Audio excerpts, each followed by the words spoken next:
E surgiu tudo isso, hein, Tigrão? Vamos lá. Edu, a Ponte fez uma partida horrorosa, né? Uma partida, assim, abaixo da crítica.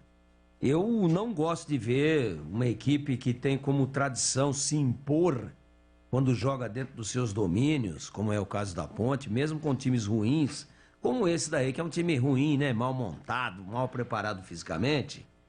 Mas a tradição, a história da Ponte é de agredir, é de tomar conta do jogo, é de se impor diante do adversário, fisicamente, às vezes mesmo a trancos e barrancos, vai para cima e vai à base da voluntariedade. Não foi isso que nós vimos hoje. Nós vimos um time covarde, jogando atrás o tempo todo. Esse time do São Paulo é um time que tem imensos problemas.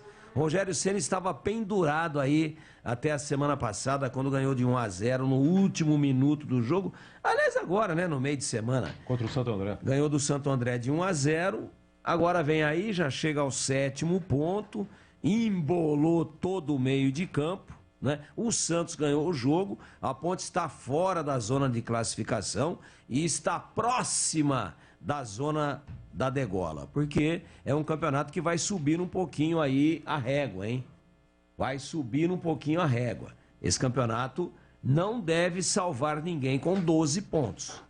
É de 13 a 14 para frente, porque tá todo mundo ganhando o jogo. Só o Novo Horizontino que, né, ficou lá acorrentado com apenas 1 ponto ganho depois da derrota de ontem em casa contra o Guarani. Acho que o Novo Horizontino dificilmente vai escapar.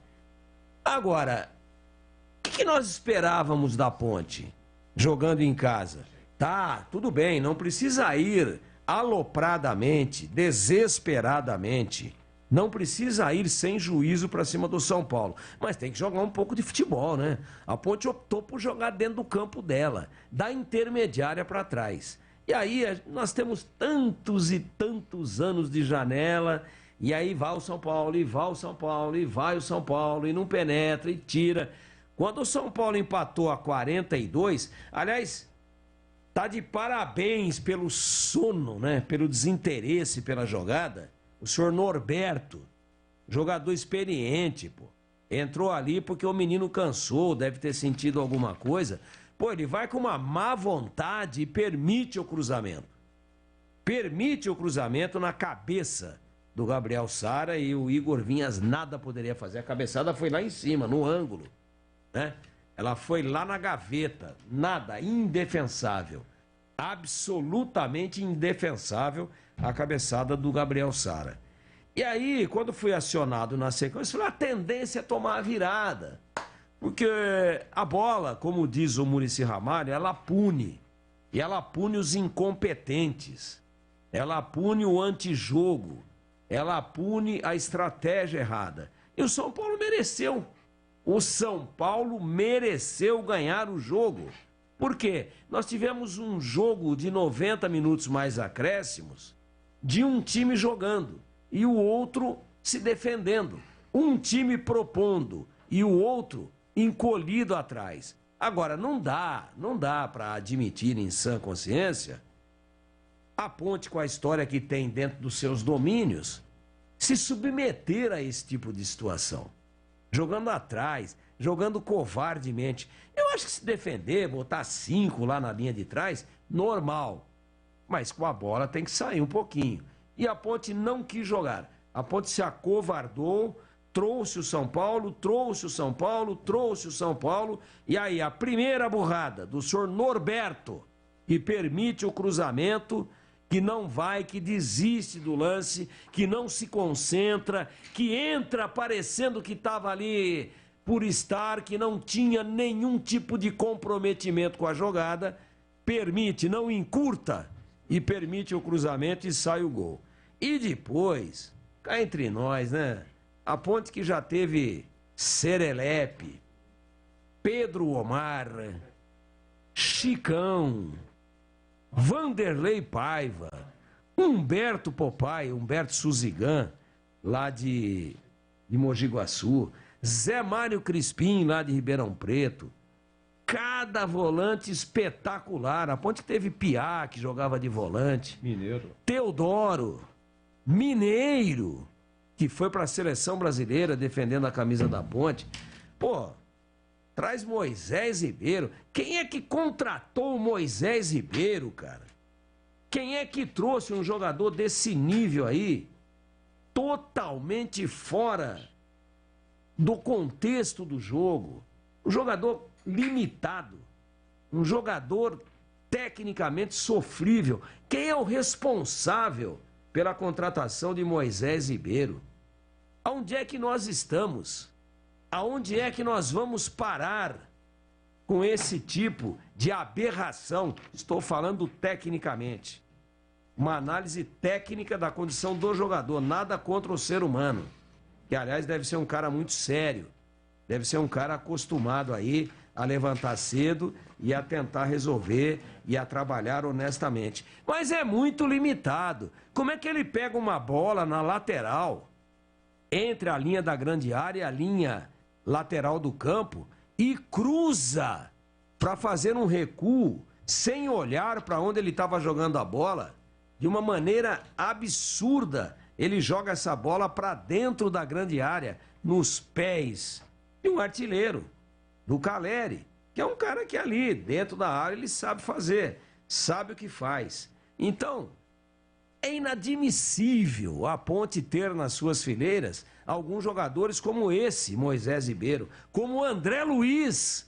Eu falei aqui de 8 volantes históricos da Ponte, né? Para não me remeter aí a tempos mais antigos, né?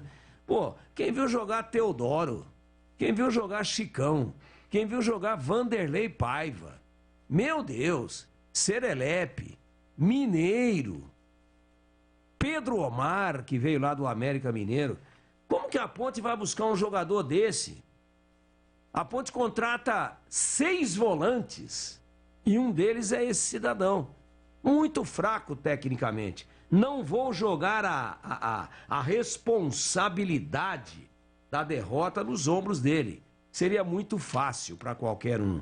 Mas cá entre nós, você não pode pegar uma bola próxima da linha lateral, entre a lateral e a sua linha de entrada de grande área pelo lado, e jogar para dentro da sua própria área, sem saber onde é que você ia jogar essa bola, e dar no pé do adversário. Então a Ponte deu os pontos para o São Paulo, só que tem um detalhe, é o chamado castigo que veio a cavalo.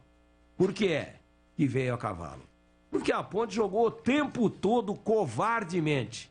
A Ponte hoje não honrou a sua camisa. A Ponte hoje não honrou as suas tradições de quando joga em casa, mesmo com os seus times limitados ao longo da história, onde de uma maneira ou de outra ela ia para cima e agredia. Ela esperou o São Paulo, jogou com todo mundo dentro da sua grande área e mais minuto ou menos minuto sairia o gol de empate do São Paulo. E quando saiu, esse amigo de vocês aqui, a 44 minutos do segundo tempo, disse o seguinte: a tendência natural é que o São Paulo vire. Sabe por quê? Porque a bola pune. Sabe por quê?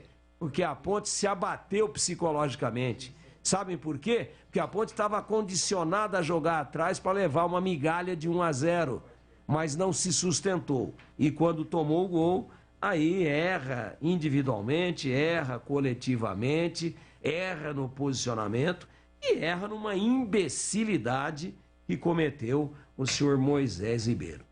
Um domingo lamentável sob todos os aspectos, principalmente porque o torcedor da Ponte aceita até time ruim.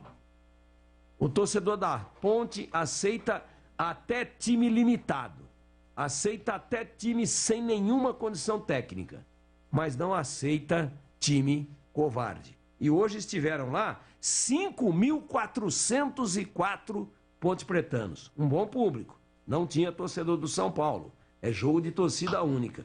E eles devem ter saído hoje dizendo o seguinte: nossa, que lixo, que time sem personalidade, que time sem respeito com a instituição, que time covarde.